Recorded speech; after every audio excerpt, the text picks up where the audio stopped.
Good evening, everyone. I have my cue. I'm Noreen Gofflin. I'm Provost and Vice President Academic at Memorial, and I'm very pleased to be here tonight for what I know will be an engaging and thought-provoking discussion about post-oil dependent Newfoundland and Labrador. So on behalf of the entire Memorial community, I extend a warm welcome to you all. We have lots of competition tonight, as you know. And so we're very grateful that any of you came out here tonight to beat the fog and the drizzle and the rain and to hear our guest, of course, and stick around for interesting conversation after that. As you probably know, tonight's discussion is part of a special symposium taking place this week here at Memorial. Asking the big questions: what might a sustainable post-oil dependent Newfoundland and Labrador look like, and what kinds of skills, expertise, infrastructure, and institutions do we need to get there? And it's presented, of course, by Memorial and the Royal Society of Canada, the Atlantic Chapter specifically. So we are privileged to be joined via video conference by our special guest, Dr. Sigurgeirsdottir, I think I've got that right, who will share her perspective on the collapse of the Icelandic economy and the steps taken to rebuild and the lessons learned for Newfoundland and Labrador. And as you may know, there's a lot of drama happening in Iceland. We could probably have a whole other evening pumping our guests for information about the political happenings there, but these are unprecedented and significant events taking place within the political system of Iceland, and so therefore our guests could not be here tonight in St. John's as planned. So we are especially grateful for her participation from this distance. And you will learn a lot more about Dr. Sigurgeirsdottir and the work she has done shortly. But before we go further, we want to welcome, we have a special treat for everybody, Dr. Nancy Dunn and Professor Timothy Steve of Memorial School of Music to the stage. Anybody at Memorial probably knows these are world-renowned musicians and outstanding music educators, Nancy and Tim, and they perform professionally as the award-winning duo concertante. They were recently elected Fellows of the Royal Society of Canada. Woo-hoo!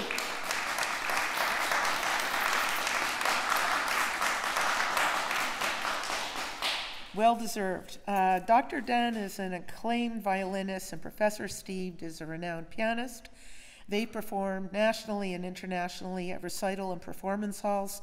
They are the founders and co-artistic directors of the celebrated and wonderful Takamura Festival for talented young musicians. And that's a celebration, of course, of chamber music held each summer in the St. John's area, including right here on this campus.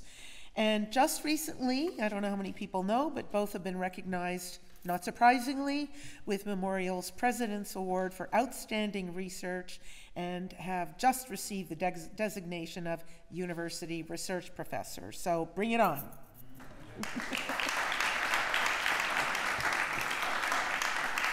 I told them there are no other prizes left, so please join me in welcoming Duo Concertante.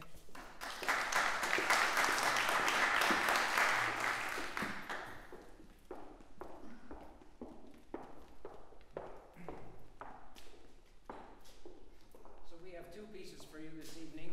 The first is a very beautiful movement from Brahms's A Major Sonata, and then we'll follow that with Khachaturian's Saber Dance.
Tim, and we are so lucky to have them as our faculty members, on staff, performers, needless to say. I'm now going to turn over the rest of the hosting duties tonight to my friend and colleague, Angela Antle. Most of you who listen to CBC Radio must know Angela, familiar voice, broadcasting with CBC for about 20 years. Angela is the writer of the award-winning documentary you saw last night, if you were there for it, Atlantic, that also played at the St. John's International Women's Film Festival almost 2 weeks ago now, and Angela is vice chair of that festival. She is not only a broadcaster, she's an independent producer, she's a painter. She studied at Memorial at University of Western Ontario and at Ontario College of Art and Design. So she is a brilliant multitasker. Proud to call her my friend. And over to you, Angela. Please join me in welcoming her tonight. Thanks, Noreen. That was very sweet. Nicest introduction I've ever had, actually. Good evening, Scylla. If it's okay if I call you Scylla rather than butcher your name. Okay, so I will give you a little heads up on what Dr. Sigurgeirsdottir is going to be talking about tonight. She has a PhD in social policy from the London School of Economics and Political Science, an MSc degree in social policy and planning, a diploma in health economics from the University of Iceland, and a BA in social work from Oslo University. She's worked as the Director of Services for the Elderly in Reykjavik. She did a consultancy for the World Bank, a strategic policy advisor to the Minister of Foreign Affairs and the Minister of Health in Iceland, and she was a member of the European-wide network of policy experts working on employment, social affairs, and equal opportunities, and much more. So that's just a little bio. And tonight she's going to be talking about the collapse in Iceland, the economic collapse, and the impact that's had on the government, and that's why she's in Reykjavik and not here, and on various other things. Just to give you an idea of that collapse, over the period from 1990 to 99, GDP growth in Iceland was 2.3%, healthy, 4.1% between 2000 and 2008, 7.5%, 2004 to 2005, and then in 2010 it fell to -4, and finally landed at -10. So Dr. Sigurgeirsdottir is going to explore the collapse and how it has intensified the battle between access to the country's natural resources and transparent, sustainable public policies. So I won't delay any longer. I give you Dr. Sigurgeirsdottir, and she has a slide presentation that we're going to be showing up here, and then after, take notes, because after I'm going to be going to the floor for questions. All right, thanks. Okay. Thank you very much, and hello here from Reykjavik. I hope you hear me properly. Are you fine there? Okay, I'm fine here, but a little bit cold down here. So anyway, I hope this will be all right. And I will start by putting on these overheads that I will use for my lecture tonight. And let's see.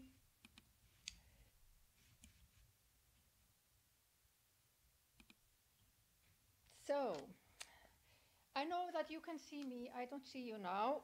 You have the best of both things. But anyways, I'm going to talk about the situation that was here, or the what happened here in the run-up to the crash, and what then crashed actually, and what happened afterwards. The title of my talk is, as you can see, After the Storm. And with this title, my story focuses on the role of finance in a national economy where monetary policy is in the driving seat, whereas fiscal policy then plays a minor or limited role. If I were focusing on the role of natural resources alone in the national economy in Iceland, the title of my talk would be After the Fish, I guess. And yes, we do have many such stories in Iceland, after the fish stories, and some of them will actually feature in my talk.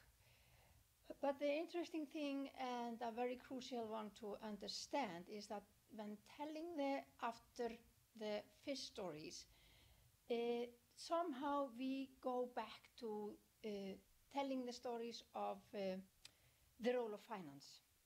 And you will soon understand why that is. Let me give you an example. In the 1960s in Iceland, we had a prosperous decade. The water around Iceland had lots and lots and lots of fish. It was herring, lots of herring. And people were dancing by the barrels as they filled one barrel after another for export. And then all of a sudden in 1968, booms, it just disappeared, gone. It just left us. And what happened then? Yes, crisis. And we had a huge recession, and many Icelanders emigrated to other Nordic countries or even all the way down to Australia. And when the social partners in the labor market negotiated a new deal, there was not much money to negotiate about. So what they did is that yes, of course, people got some money in the pockets, but they got sizable social package. And this social package which is now the Icelandic pension scheme. The Icelandic pension scheme is a fully funded occupational pension fund, several. And they have now reached, the assets of the funds have now reached 150% of the Iceland GDP. 150% of the GDP. So, yes, our pension funds are a big fish in a small pond. To what extent fiscal policy has a role in helping monetary policy to manage the finance and produce or deliver the favorable results, or at least counteracting the negative effect of free capital flows, is a matter of choice, policy choice. No, you should not take me wrong here. It's not that I'm against finance. I'm not all against finance. It's just the financialization of everything. It's the speculative nature of short-term financial investment, which easily turns economic policy into a storm. And that is actually what happened here in 2008. When we look at economic policies in Iceland, by paying special attention to the role of finance, we can better understand the interaction between natural resources, human resources, and the outcome of national public policies. That was at least the view or experience of Professor Robert Aliber, who visited Iceland several times before and after the collapse in 2008. He told us once that one of his friends back in Chicago has said to him, "Look, Bob, Darwin went to tiny Galapagos to understand the evolution of the species and develop the theory of the evolution of species, although he could find everything he found there in England. And you go to tiny Iceland to understand financial crisis." And this exactly was the experience of Professor Robert Aliber. Iceland was so small that it was easier to learn in a matter of short time the whole of the bubble, the whole of the business cycle, how it boomed, how it burst, and how it came into recovery again. So it was a kind of a laboratory for economists. But what I'm going to cover here in my lecture is I'm going to give you a short statistical profile so as to set the scene for your understanding of the situation. I'm going to tell you very shortly about the institutional development here. That really matters, and you will understand why when you see that. And then I give you a few slides where you can see the gathering storm and the storm as it hit. Then I'll move into what has happened after the collapse, which is quite an interesting story, and I'll guess you will be surprised. So anyway, let's begin the trip. This is a little bit of the profile. The population of Iceland is about 330,000, and we have 74 municipalities around the country. In the 1980s, they were over 200, but now they've been merging, so they are 74. The area of Iceland is 100,000 square kilometers, so we have quite a good space over here, 3.2 per square kilometer. But as you can see, lots of this area is inhabitable. It's wasteland, glaciers, lakes. And the population is more or less located in, or sort of situated in the capital regions and the southwest. And as you can see, it has been growing rapidly over the last century. As you can see, the urbanization has been that more and more proportion of the population is gathered around the capital region and the southwest. Here you see the map of Iceland and all the municipalities. You see the biggest glacier in Europe, and it is here in the southwest where most of the population lives. And if you've been in Iceland and you've gone up to Akureyri, it's up there north. There we have also the next big urbanization area. Well, maybe not big in Canadian context, but it's about 25,000 people living in this area up north.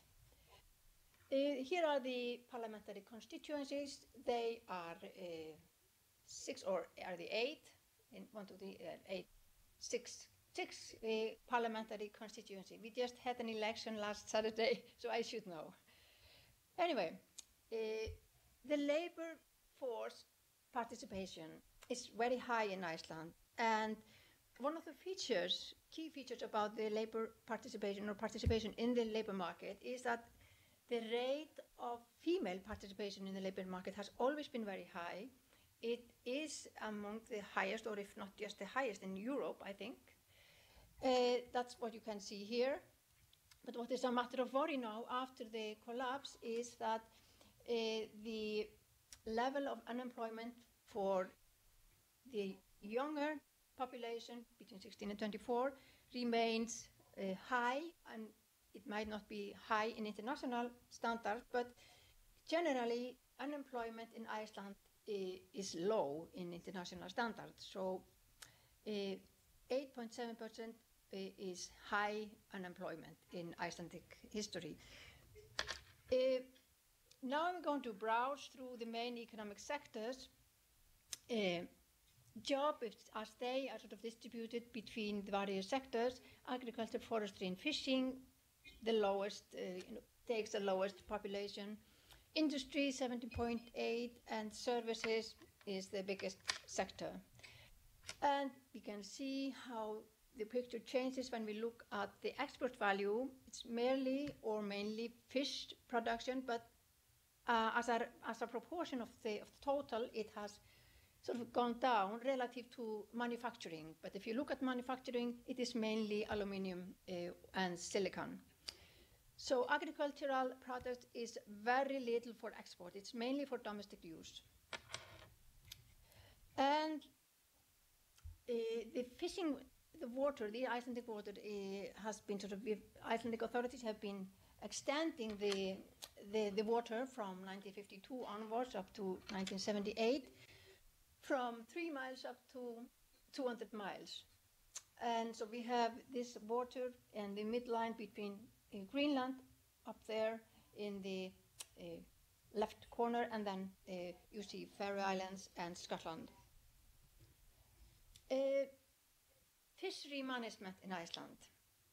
Yes, this is one story of After the Fish. This is an After the Fish story. In the 70s, a report came out again and again that we were overfishing. And in early 80s, this was amounting to crisis. So it was clear that we had too many vessels, too many boats were fishing in Icelandic water, the same fish, chasing the same fish. So government decided to put in place or implement a system, fishing quota system, in order to increase efficiency, use fewer boats to get the same amount of fish, and also to ensure sustainable fishing. What happened actually in this move, in this step, the first step, is that fishing quotas were handed over to individual owners of fishing boats according to their historical records, how much they had been fishing in a matter of few years back. So actually they got the quota for free, and that is a matter of huge controversy here in Iceland. And if you meet Icelanders, you start to talk about this with Icelanders, you will have a heated debate. There is extreme controversy about this. And this controversy increased when the next step in this, after the fish policy, was implemented in the 1990-1991, when they introduced and implemented the individual transferable quotas. That enabled those who have got the quota to sell their quotas, rent them out, or borrow against them, borrow against collaterals in fish they had not fished, and just unfished quotas. So what actually happened about the fishing industry and the effect this all had on the regions in Iceland? Here we have the map again. And prior to this step, we had lots of small harbors and the small societies along the coastline, fishing, fish outside, just offshore or in various places around the island. But when the first step came, but now notice the green dots, it's the first step, the concentration of the quotas into the hands of people, still though distributed in the regions and along the coast, but still though kept them in the regions, it was a process that started. Concentrations out there in the region. What happened in the next step is when they got these individual transferable quotas, bigger industries bought up smaller industries. So actually it was the big barons, the big owners of quotas, who actually determined regional policies, because they could buy a quota from one region or from one town and move the whole thing to their own, to the main base, and left the town just with no quota and no boats and the fisheries factory standing empty. So this has been a development since early 1990s. Farming and agriculture, that is mainly sheep and cattle, and it's a production more for domestic use. Do pay attention to the livestock, to the population of sheep, which is huge in Iceland, and also has been a matter of controversy, which we come back to later. The energy sector, we have abundance or lots and lots of energy. We are very blessed with what is considered as renewable energy. It's the hydropower and geothermal power. And this has been increasing in the last years. Mainly was hydro energy, and then technology to make use of geothermal energy has been developing and is increasing. So not much energy, but mainly hydro energy and geothermal energy. And to point that out to you that all Icelandic households, about 99 or 98, 99% of Icelandic households are heated up by geothermal water. So we don't use either coal or oil to warm up our houses. And mainly it's geothermal. Yes, the question is what you do with all this energy, since we are not using it for our households or our smaller industries.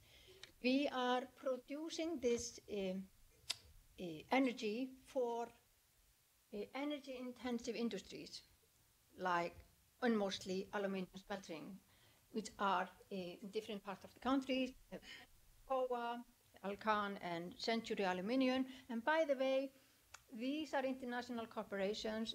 These are not owned by Icelandic authorities or Icelandic firms. These are international corporations or international corporations that are the main buyers of our energy. So energy needs to be transported to the extensive industries. So what we do is, as you can see, yes, we have all these poles and cables running, crisscrossing our landscape. And this is a major issue also for, because it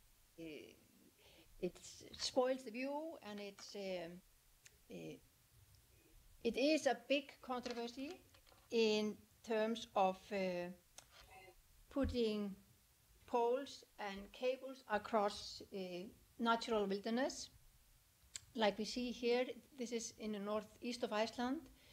And this lava that we are watching is probably 20 years old, and it's a spectacular landscape. And we've just had a huge row because of a company wanting to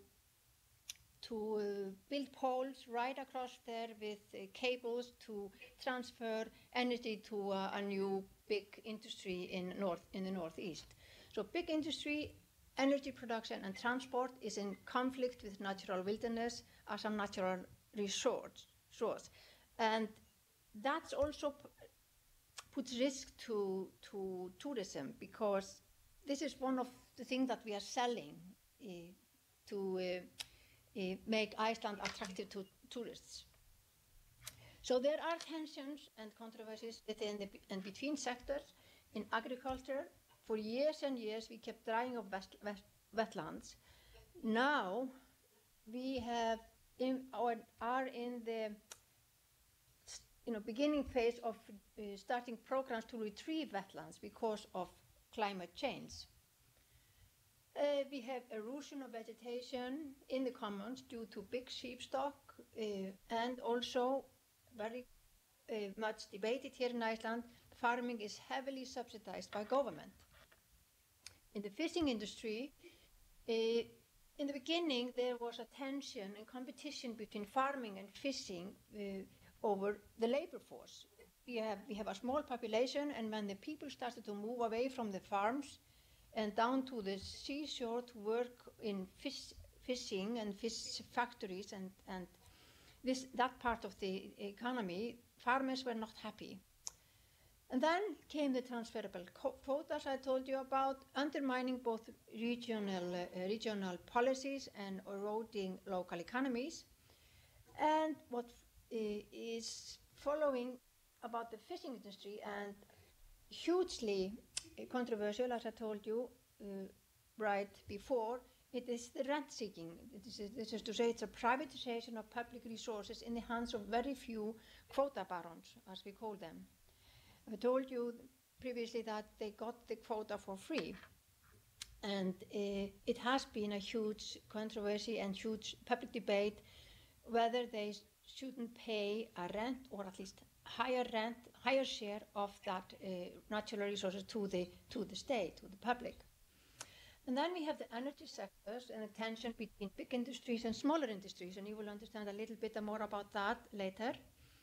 And the intrusive effect on the natural wilderness and protected areas, and risk for tourist industry, as I told you. There is also this lack of transparency in pricing to the big industries. They get low energy prices, and they have tax privileges which they have got from government, and is also causing a huge debate here. So a little bit and very short about the institutional development. Very shortly, this is just to tell you how young the Icelandic administration is and how young politics is here in Iceland. We've just got the constitution from the Danish king, first Icelandic minister in 1904, and we declared independence in 1944. But main issues that I wanted to underline here is that the first structure to develop and form in Iceland was the organized interests that developed in the late 1900s and early 20th century, where the local farmer societies or local fishing societies had the power, or were formed through in the regions, and where the public interest and the interest of the fisheries were the same. And then gradually this was centralized in national confederations. Later came the development of political parties. And they took the same structure as organized interest. Last of all this came the public administration or the bureaucracy. So it came after the politics and after the organized interest, and it is weak relative to political power and organized interest. It is weak, it has low capabilities in dealing with and negotiating with big industries. Natural resources and export-based economies, that is the characteristic of the Icelandic economy. And the diversification of the economy has been the government policy for decades. But there are problems which are maybe characteristic, maybe a little bit special for Icelandic economy. After several unsuccessful attempts in the 1970s and 1980s, the implementation of government-sponsored regional initiatives like fish, mink, and fox farming, public trust in industrial policy faded. And it was all because of political corruption, they say. We also can observe when we look at the development, economic development and economic policy through the years in Iceland, we can observe how two types of crowding out mechanisms operate and shape economic policy. First, it is the competition between economic sectors in a small population with a flexible labor force. And secondly, it's small independent currency and open export-import dependent market economy. Icelandic domestic market is very small, so we are very heavily depending on import and also depending on export. So to continue with this, flexible labor force and independent currency have their ups and downs. There are good news and bad news. Good news is flexible labor force adapts more easily to rapid changes in the economy, for example, in the times of recession and crisis, as we've just experienced. Secondly, independent currency helps stabilizing in times of severe financial shocks. This is also something that experienced recently. The bad news is that crowding out effect in the labor force in one sector due to a boom in another. And we will see the booming of the banking sector in Iceland just sucked in all skilled and well-educated members of the labor force. So it was very difficult to get well-skilled, well-trained, experienced experts into the administration or into new firms. When the currency appreciates, export industries suffer unless government support is provided, for instance, in the form of subsidies or tax paid. So let's then go to the store, and I'll now browse quickly through several slides. We are not dwelling on them, but you can see immediately what is happening when we look at this. We first begin to see how it was possible to observe mechanisms in the run-up to the storm. It was the gathering storm. We could identify feedback mechanisms driving the buildup of the collapse. First of all, we could observe something called positive feedback mechanism, which is a self-reinforcing mechanism, opposite to a negative feedback mechanism, which is a self-correcting, kind of like a control valve in a heating system. These are very well-known concepts in political science and more explicitly in policy studies. And it goes like that: in the absence of negative feedback mechanisms, absence of control or regulation, we get positive feedback mechanisms like bandwagon effects and herding. What we saw is that we had there an atmosphere where policies of light touch regulation were encouraged. This then led to something that is known in the financial system as cyclicality. This is an opposite to counter-cyclicality. In the absence of counter-cyclical instrument, we get the effect of pro-cyclicality, which results partly from the use of short-term performance measures in managers' compensation schemes, like big bonuses, which create an higher appetite for risk. So higher bonuses, more appetite for risk, and that increased leverage in the system. So the interplay of these are the mechanisms we could see in the system. So here we are. This is a chart showing the build-up of the into the crash and how we have signs of these mechanisms, how the interplay of these mechanisms, how negative feedback mechanisms were removed and positive feedback kept coming in to sort of cheerlead the building up of the bubble. Some people like to go back to the transferable quotas, all back to 1990s to explain this development. Some go to that when Iceland joined the European Economic Area in 1993. And then following from that, we had the privatization of the banks, state banks, beginning in 1998, completed in 2003. And you can see National Economic Institute was abolished in 2008, just with a decision overnight. And National Economic Institute had the role to signal into the society analysis and warning signs or information about what was happening in the system. But when that was removed, that was distributed into various institutions which became much weaker after it has been dismantled.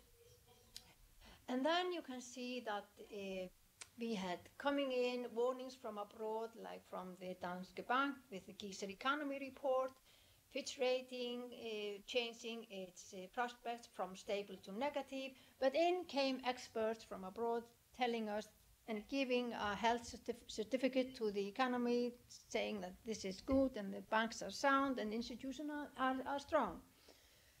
And that kept on. Like, as you can see, Iceland should be the model of the world, said Arthur Laffer, a famous American economist, in November 2007. And then just a year later, we had the collapse. So this is that story of the run-up to the collapse.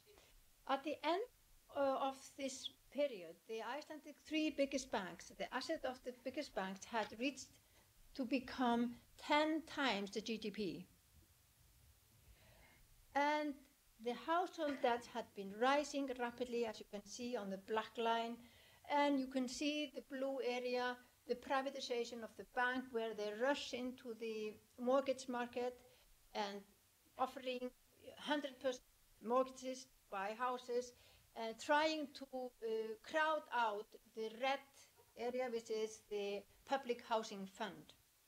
And the yellow area that you see over there on top, these are the Icelandic pension funds lending directly to households to finance houses. So this is kind of the interplay of lending and lending institution and household debt. What actually was there to fuel the bubble was not just incoming capital from abroad because of introduction of institutions and policies to increase foreign direct investment. It was also this huge competition to lending out to households, and then we had at the same time as we had a financial bubble, we had feeding into housing bubble. Huge building cranes were all over Reykjavik area. And you could see immediately when you came here, wow, now we have a sign of bubble coming up. And if you see that chart, you don't have to go dig into it, just look at it. If you can imagine, if this was a patient in an emergency and monitor, and you would just rush out and call in a rescue team or get a doctor coming immediately. You can see this is the Icelandic krona against the Swiss franc, the euros, and Japanese yen. And you don't have to kind of read into every step. You just shout out something is happening. And this also is an indication of that. This is a credit default swap on the banks and on the Icelandic sovereign. Okay, it's enough for you to say something is really happening in the system. And yes, in came a rescue team, the International Monetary Fund. And the director of the European Department, Paul Thompson, a deputy director, he said immediately when I came to the country and what he saw and experienced, he phrased it this way: this was a near-death experience. The sense of fear and shock was palpable. Few, if any, countries had ever experienced such a catastrophic economic crash. The scale of the uncertainty was staggering, and the three banks had assets worth more than 10,000% of GDP. 1,000% of GDP, sorry. So you see, this was a rescue team coming in immediately to stop bleeding of the economy. I'm not going to go into details of that story. You can read it in those articles published in the Journal of Economics and the Review of International Political Economy. You can see more the mechanisms and the interaction of politics and finance in these articles. So after the storm, now this is very exciting. This is really interesting. So what has been the development since the collapse in 2008? You must be very excited. I can tell you this. Wow, look at this. Gosh, we have just made absolutely extraordinary recovery. You see, we had there 2009 up to 12%, between 12 and 13%, 14% unemployment. This is very high in Icelandic standards. And then it's gradually going down. Of course, we have some seasonal fluctuations, but coming down. And yes, inflation coming down. It's a great news from Iceland. And wow, what's happening there? Sign of worry? Do you think so? The krona is trading now at its highest level against the euro since Iceland's 2008 crisis. Some warning signs there, but still, do you remember when people talked about now this time is different?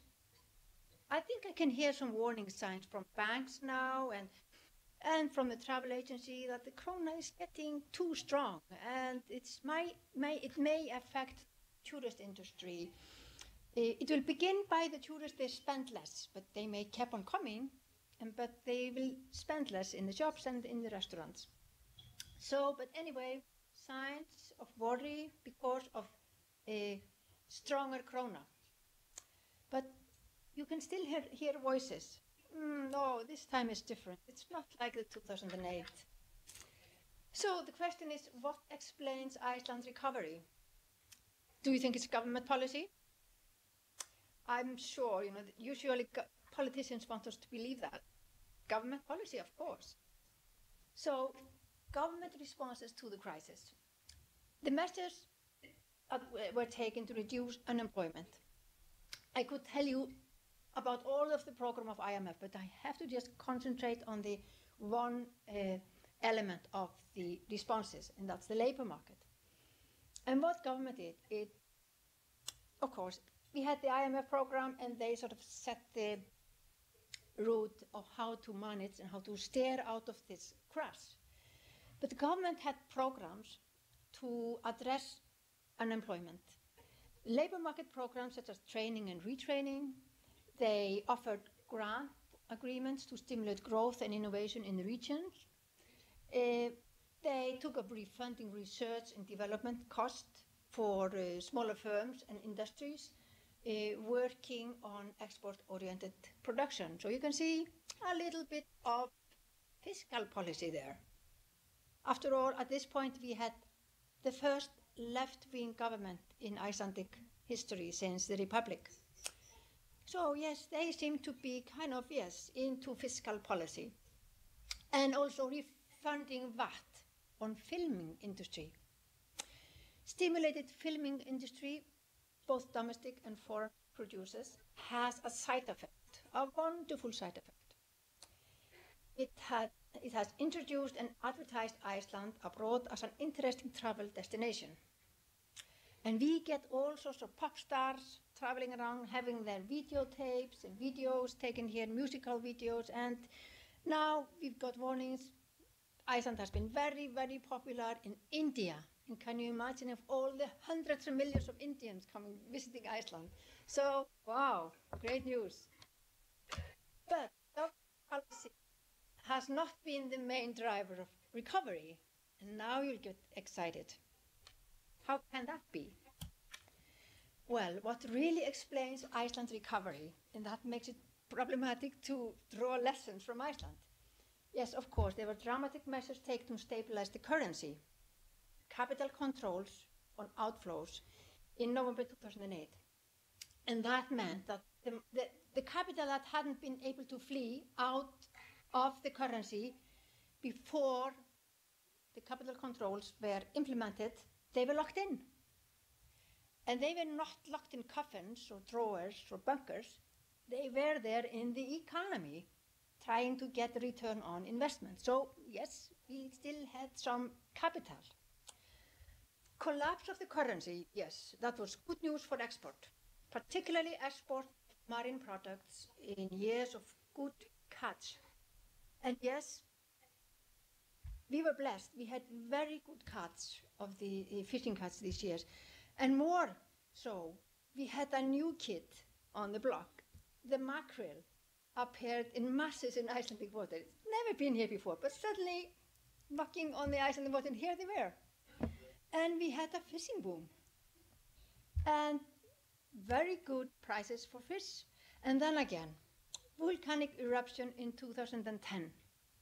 Eyjafjallajökull. Do you think you can say that? Eyjafjallajökull. Very easy. Can you remember where you were when this volcano oozed the ashes all over the continent, and most of hundreds and thousands of airports were closed on the northern hemisphere? And people sitting on airports, Iceland? Iceland? What's that for a thing? Where is that? So Iceland was on the map. So, and then the fifth issue is the low rate of the currency made Iceland a cheaper travel destination. Okay, there came the tourist boom. Favorable external forces like prices for fish were high and lower prices in the world market. This all has been helping to recover from the crash in 2008. Well, I have to say, of course, it's good, but maybe not too good, because sometimes we need something tough to learn a lesson. This is too easy for politicians because most of them are thinking themselves for the recovery.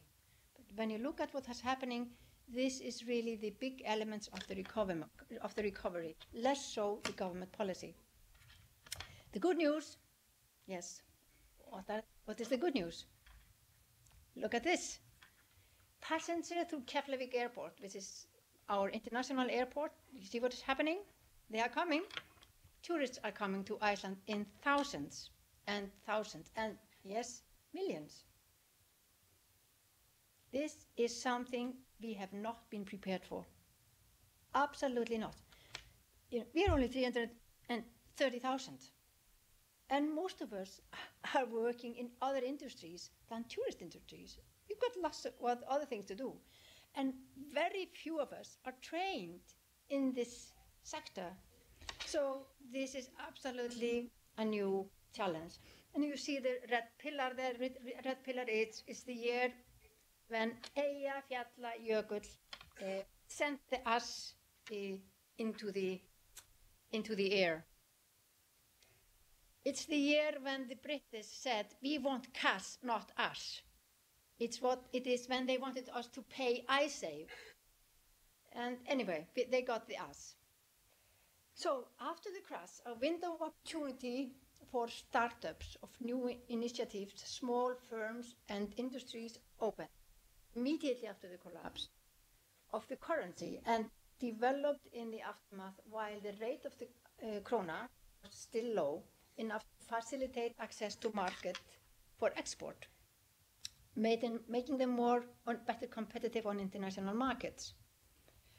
And yes, as you can see, we've got lots of brilliant young people and firms getting bigger and developing. But the problem is that it looks that these firms, they have limited scope to grow bigger because they require experts and specialized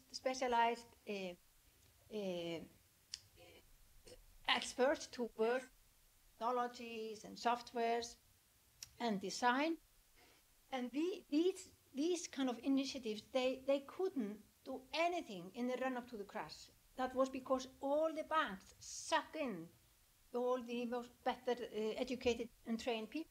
At that time, people went into MBA and trained as lawyers, and that was it. You know, most people wanted to get them trained for the banks. That's where you got the high salary. These small firms, they were suffering the run-up to the crash. But then, after the crash, slowly, with the help of government policies and the low krona, started to build up. And as they came to the limit of their growth, also because they had to rely on people, experts coming from abroad to settle in Iceland and work there. That was difficult because we had capital controls on outflows, and people coming from abroad, working here, having to send their money abroad, that was problematic. So some of them eventually moved their headquarters and had their headquarters abroad and had some of the design here in Iceland. So this is the story of firms, new initiatives beginning to develop, but then came the tourist industry. And you can see the same thing happening again, this crowding out in the labor force of a huge demand for labor into the tourist industry. And the story in Iceland, in Reykjavik, goes like that. You have a newly graduated PhD from the university. And their parents say, okay, now you just get yourself a driving license for buses and get yourself a work and find an apartment or something to live, because we are going to put your room on Airbnb. This is a story. And the bad news? Yeah.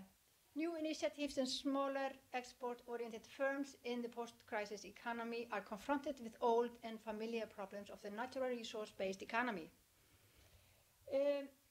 Rapidly increasing unregulated tourist industry, with huge and unprecedented pressure on infrastructure, which has been suffering from underinvestments all the time since during the crash.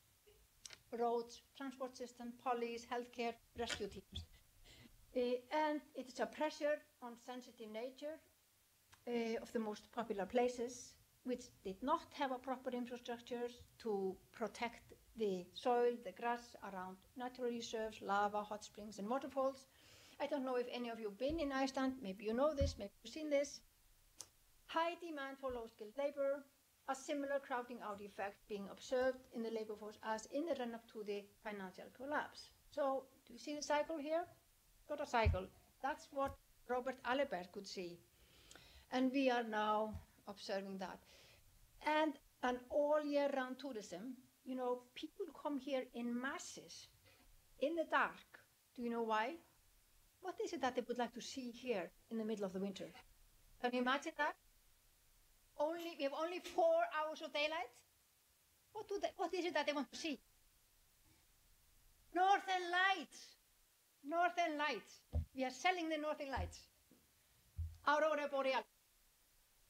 So that means appreciation of the krona. And usually at this time of year, when the krona was not in control, it depreciated because we had already sold most of our fish abroad at this time of year, and it was sort of kind of low pressure. But now the economists and the experts are watching the krona keeping on and on.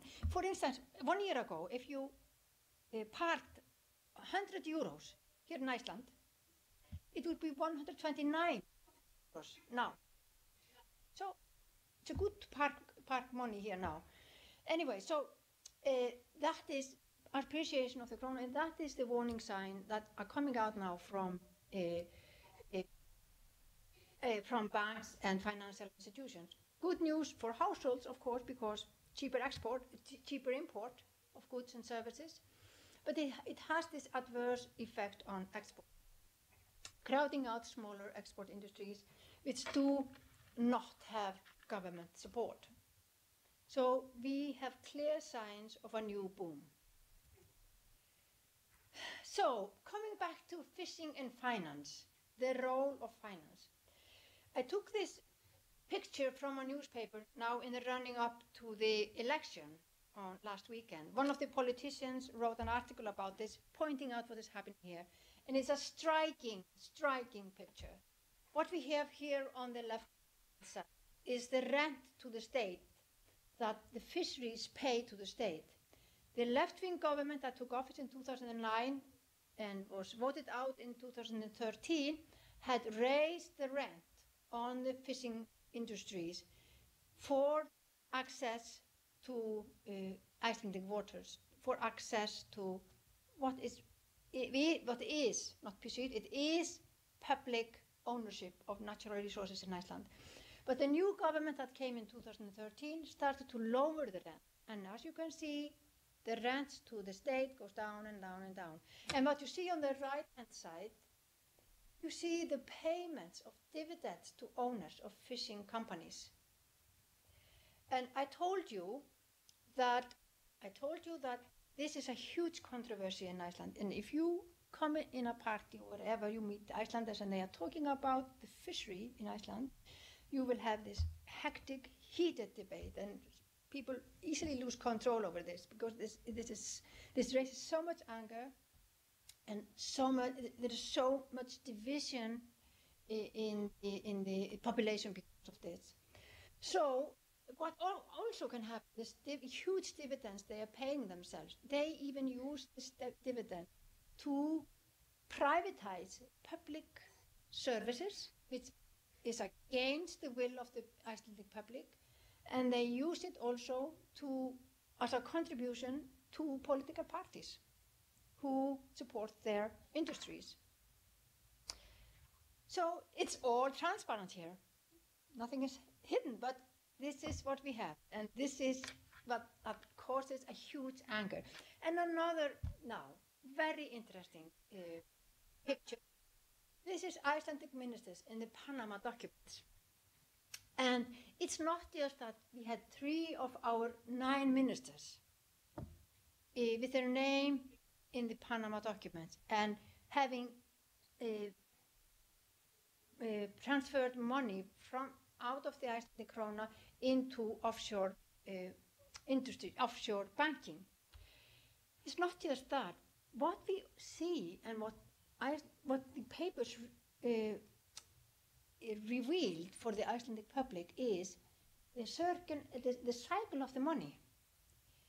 We can see that the money, that the capital that was able to flee out before the collapse is now coming back home, because they know, of course, much more higher value because they were outside the krona when the krona collapsed by 50 or up to 100%.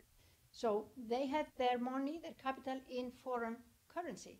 Now the money is coming back home also because they know the political circumstances. They know how to play not just economics and finance, they know how to play politics here. So this has raised a huge public anger and protest here in Iceland.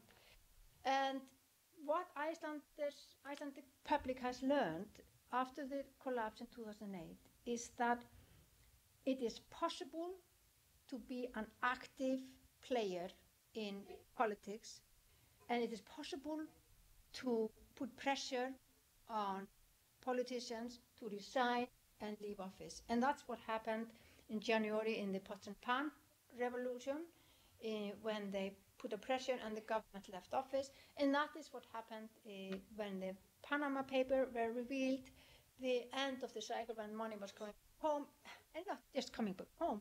It was our politicians who participated in that. And they had been elected in public office.